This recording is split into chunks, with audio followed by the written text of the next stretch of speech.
तो आज 5 साल से बैठल बेरोजगार बानी हो। अगुओ नहाव से भैया हम तो कुंवार बानी हो। हाँ तो ये भैया लोग बेरोजगारी के मार से लइका सब तो लाचार हो गइल बाड़े। माने बुझ जाए कि ससुरा डिग्री लेहले जुग हो गइल, बाकी नौकरी कहिया मिली ई कोनो गारंटी नइखे। अब यही नौकरी के चलते कितना लइका बाढ़ बाड़े।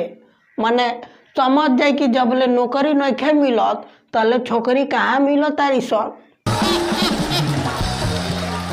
बियाह के छोड़िए भैया, एको अगुओ नइखन आवत नु कि बात विचार आगे बढ़े। अब रउए लोग बताई, पढ़ाई लिखला कइला के बाद ई हाल बा, अगर हमनी के अंगूठा छाप रहती जा तो कौन दशा होइत। आगे सुनी है समस्या कि कौनो निकलत नइखे बहाली, हम तो लाचार बानी हो।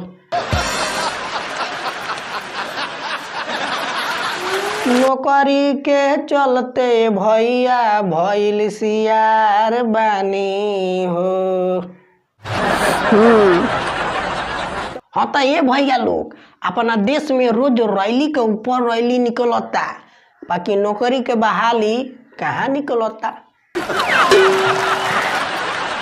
और नेता लोग के भाषण सुन सुन के लड़का एकदम गदगद हो जाता रहे कि लागता कि ए बेरी नौकरी मिल जाई।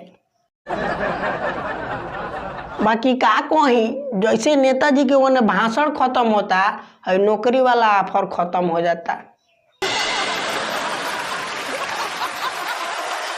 अरे बाप रे बाप, जनता जनार्दन से नेता मार कहता रहे कि हम बेरोजगारी खत्म कर देंगे, हमारे ऊपर विश्वास तो रखिए।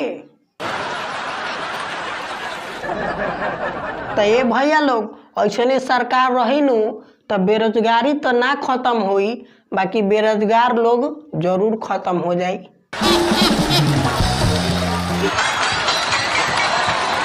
मैंने बुझ जाए कि इतना ना बेरोजगारी से लोग लाचार हो गइल बा कि जिए के उम्मीदें छोड़ देले बा। ससुरा जिएला के कौन फायदा, नौकरी ना मिली तू ठीक रहल, कम से कम बियाहवा तो हो जाइत।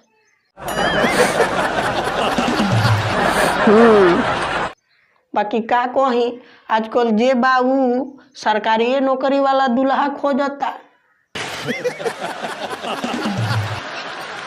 हमने के केहू पूछवैया नइखे, यही से सबसे बड़का टेंशन हो गइल बा कि नौकरी मिल जाई तो बियाहवा तो हो जाते भैया। अब बस हमने के एक ही उम्मीद बा कि अरे नौकरी के भरती निकालिए नीतीश चाचा, ढेर लइका बाड़े बेरोजगार।